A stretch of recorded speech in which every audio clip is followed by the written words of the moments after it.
Hey everyone, welcome to my channel. I hope you're all having a fantastic day. Before we begin, please make sure to hit the subscribe button. For years, the late-night television world thrived on the illusion that everything behind the curtain was just as playful and lighthearted as what audiences saw on screen. Jokes flowed effortlessly, smiles never cracked, and camaraderie seemed unbreakable. But as history has proven time and again, the brightest stages often cast the darkest shadows. And few stories have shaken the comedy world quite like the explosive fallout involving Conan O'Brien, director Rob Reiner, and actor Nick Reiner. For a long time, Conan O'Brien said nothing. No late-night monologue jokes, no cryptic interviews, no carefully worded statements through publicists, just silence. That silence only fueled speculation. Rumors spread quickly, whispers of heated arguments, creative betrayals, and a moment so intense that it fractured relationships once thought unshakable. Fans dissected every appearance, every absence, every subtle change in tone. Why had Conan, normally so open and self-aware, gone quiet? And what really happened between Rob and Nick Reiner that made it impossible to ignore? Now, for the first time, Conan O'Brien has finally broken his silence. And the truth is far more complicated and emotional than anyone expected. A friendship built on respect. To understand why the incident mattered so deeply, you have to understand the relationships involved. Rob Reiner wasn't just another Hollywood director. He was a legend, someone Conan admired deeply. From This Is Spinal Tap to The Princess Bride, Reiner represented a generation of storytellers who blended heart and humor in a way Conan himself aspired to.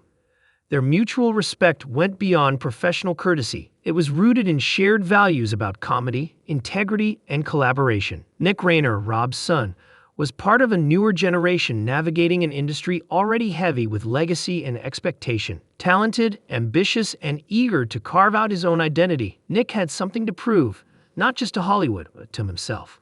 When their paths crossed on a creative project, it seemed like a perfect blend of experience and fresh perspective, until it wasn't. The incident no one would talk about. Details of the incident were deliberately vague for years. Insiders spoke in half sentences. Sources contradicted each other.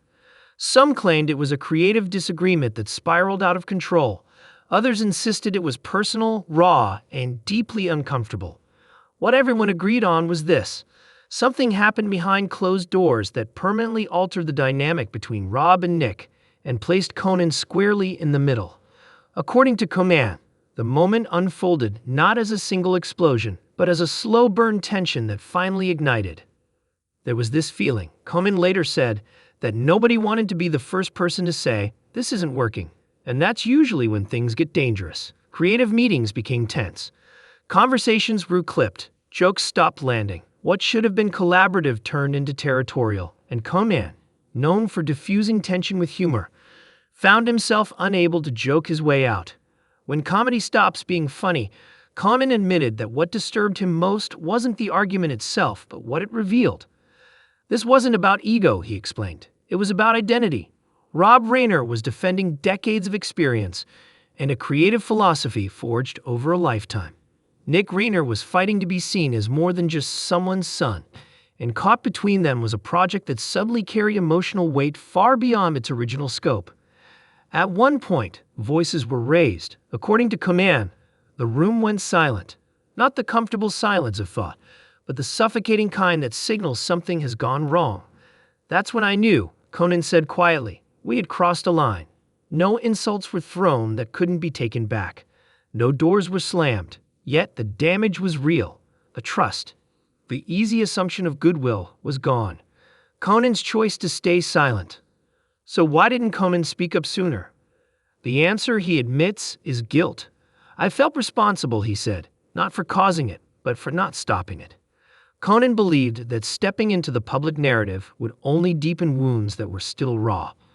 He worried that choosing words, any words, would feel like choosing sides. And Conan has always been deeply uncomfortable with that idea. "I didn't want this to become entertainment," he said. "Some things shouldn't be." His silence wasn't strategic. It wasn't about image control. It was about respect for Rob, for Nick, and for a moment that didn't belong to the audience. But silence has consequences too. The cost of not speaking. As months passed, speculation hardened into assumptions. Fans took sides without knowing the facts. Online narratives turned complex people into simplified villains and victims. Conan watched as something deeply human became internet mythology.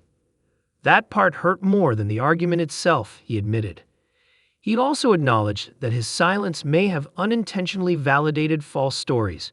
In trying to protect everyone, he may have allowed misinformation to thrive. Breaking his silence now wasn't about correcting every rumor. It was about restoring humanity to a story that had lost it. What Conan wants people to understand, Conan made one thing clear.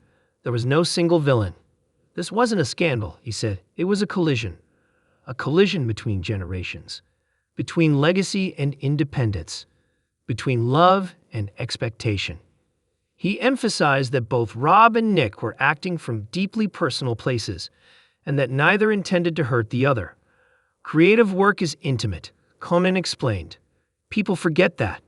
When it goes wrong, it hurts like family stuff hurts.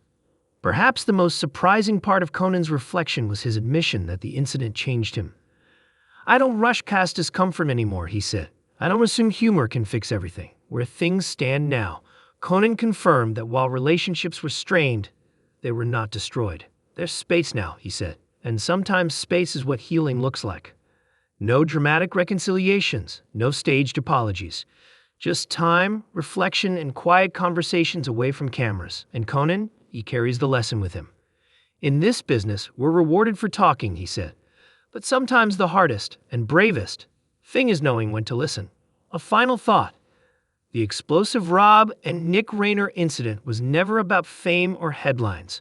It was about people trying to protect what mattered to them and stumbling in the process. Conan O'Brien breaking his silence doesn't close the chapter. It simply adds context, compassion, and truth to a story that had too little of all three. And maybe that's the most Conan thing of all, reminding us that behind every punchline is a human being, and behind every conflict is a story worth understanding, not sensationalizing. In the weeks following Conan's quiet admission, something subtle but powerful shifted within the industry. People who had worked with him for decades noticed a change, not in his humor, but in his patience. Conan listened longer. He interrupted less. The legendary quick wit was still there, but it now arrived with caution, as if filtered through experience rather than instinct. Privately, Conan reached out, not with grand speeches or dramatic apologies, but with something far more uncomfortable for a comedian: honesty without jokes. He admitted that he had underestimated how deeply personal the situation had become. He acknowledged that by staying neutral, he may have seemed distant when what was needed was clarity. Those conversations weren't easy. There were pauses, awkward silences, moments where words failed entirely. But unlike the explosive moment that fractured everything, these exchanges were slow and deliberate. Conan later described them as conversations where nobody wins, everybody survives. For Rob Reiner, the incident forced an unexpected reckoning. After decades of being the authority in the room, he found himself confronting a painful truth. Experience doesn't always translate into understanding. Conan hinted that Rob struggled deeply with the idea that his guidance, once welcomed, may have felt suffocating to someone still trying to define themselves. Nick Reiner, on the other hand, was left carrying a different burden, the fear that asserting himself had come at the cost of damaging something irreparable. Conan noted that Nick's silence afterward wasn't avoidance, but exhaustion. When you fight to be seen, Conan said, sometimes you don't realize how loud you've become until the room goes quiet. What made the incident so powerful wasn't what was said in anger, but what remained unsaid afterward. Unspoken expectations, unexpressed gratitude, unacknowledged fear. Those things linger longer than any argument. Conan also reflected on how the public misunderstood the nature of creative conflict. To outsiders, disagreements look dramatic. Inside the room, they feel vulnerable. Ideas aren't just ideas, they're extensions of identity. When those ideas are challenged, people hear rejection instead of collaboration. That's the part nobody prepares you for, Conan explained. You're trained to pitch, perform, and defend your work. You're not trained to sit with the emotional fallout when it goes wrong. As time passed, the industry moved on, as it always does. New controversies replaced old ones, but for the people involved, the moment never fully disappeared. It simply became quieter, reshaped into something less volatile but more permanent, a lesson. Conan now speaks openly with younger creators about setting boundaries early, about addressing tension before it calcifies into resentment. He tells them that silence is not neutrality, it's a decision with consequences. And he admits that if he could relive that moment, he wouldn't try to be the funniest or the calmest person in the room. He would try to be the clearest. The Rob and Nick Reiner incident didn't end careers. It didn't explode publicly the way rumors suggested. But it did something far more unsettling. It exposed how fragile even the strongest professional relationships can be when pride, legacy, and identity collide. In the end, Conan O'Brien didn't break his silence to clear his name or rewrite history. He did it to remind people that behind every incident is a group of humans navigating emotions without a script. And maybe that's the real story. Not the argument, not the fallout, but the uncomfortable truth that even in comedy, especially in comedy, some moments aren't meant to be laughed away. They're meant to be learned from. The lesson, however, didn't arrive all at once. It unfolded slowly, in moments Conan didn't expect. Months later, during a taping that had nothing to do with the incident, Conan caught himself pausing mid-joke. The laugh would have landed, the audience was ready, but he stopped anyway. Instead, he let the silence breathe. Those closest to him noticed it immediately. Conan had always mastered timing, but now he respected it in a different way. Silence was no longer something to outrun. That's when I realized it stayed with me, he later admitted. The Rob and Nick Reiner incident had quietly rewired how Conan saw power in creative spaces. Not fame, not seniority, but influence, the kind that shapes rooms without ever announcing itself. He began to notice how easily younger voices pulled back when older ones spoke first, how often enthusiasm was mistaken for defiance, how quickly confidence could be labeled disrespect depending on who held it. And with that awareness came regret. Conan confessed that one of the hardest realizations was understanding that both Rob and Nick had come to him at different moments, not asking him to take sides, but hoping he would anchor the room. Someone steady, someone willing to name the tension before it grew teeth. I thought staying out of it was maturity, Conan said. But sometimes maturity is stepping in. That realization didn't make the past easier, but it reshaped the future. Behind the scenes, Conan became more intentional about how rooms were run. Meetings began with expectations laid bare. Disagreements were encouraged, but framed early, before emotion took over. He made it clear that hierarchy didn't determine whose voice mattered most in a given moment. It wasn't performative. There were no speeches, just subtle course corrections born from experience. Meanwhile, the distance between Rob and Nick settled into something neither hostile nor healed, just unresolved. Conan described it as unfinished business that no one is rushing to finish. And maybe that, too, was part of the truth. Not every story ends with reconciliation. Some end with acceptance. What surprised Conan most was how many people quietly reached out after he finally spoke. Writers, producers, performers, people from entirely different industries. They told him versions of the same story, about family members they worked with, mentors they clashed with, moments where pride disguised itself as principle. They weren't asking for advice, Conan said. They just wanted to know they weren't alone. That, perhaps, was the unintended impact of breaking his silence. The incident stopped being a Hollywood rumor and became something more universal, a mirror. A reminder that creative work doesn't exist in a vacuum, and that unresolved tension doesn't disappear just because the project ends. In private moments, Conan admits he still thinks about that room, the way the air changed, the way no one knew what to say next.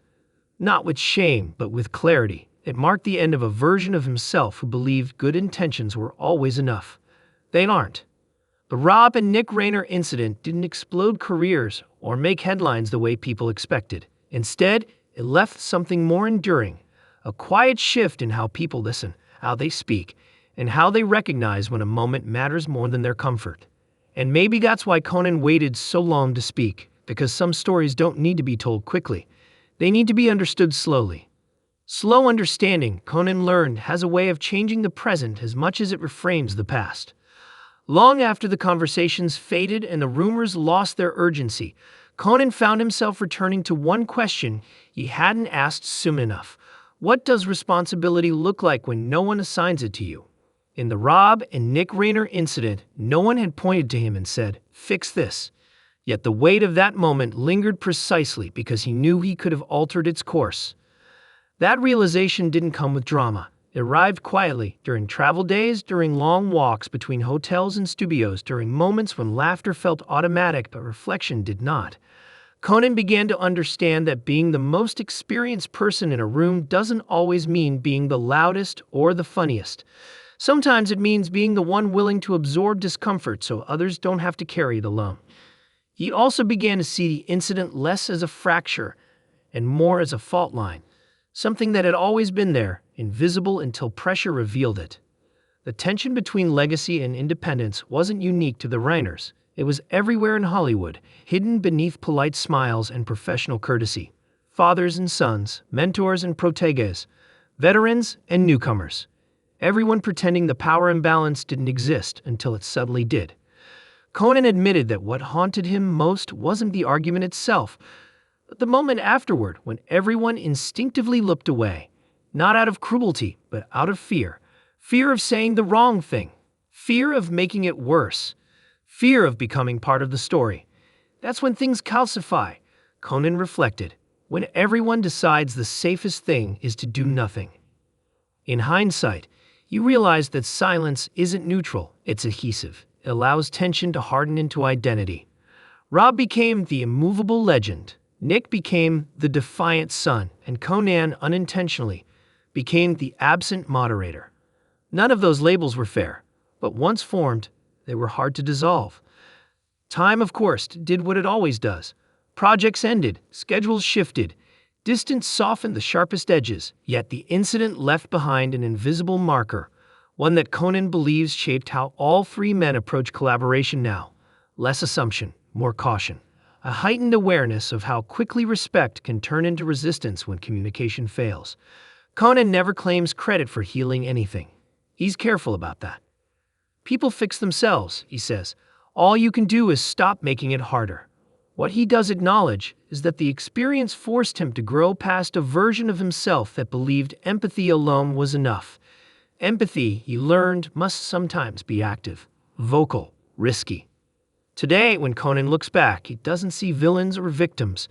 He sees three people caught in a moment where history, ambition, and emotion collided without a roadmap. A moment that could have gone differently, but didn't, and that too matters. The story never ends with a dramatic reconciliation or a neatly tied lesson. Real life rarely does. Instead, it ends with awareness, the kind that reshapes future choices quietly, persistently, and for the better. And perhaps that's why this story lingered so long in silence, because it wasn't about what happened in that room. It was about what happened afterward, in the pauses, in the restraint, in the understanding that sometimes the most explosive moments don't destroy everything. They simply change how carefully we hold what comes next.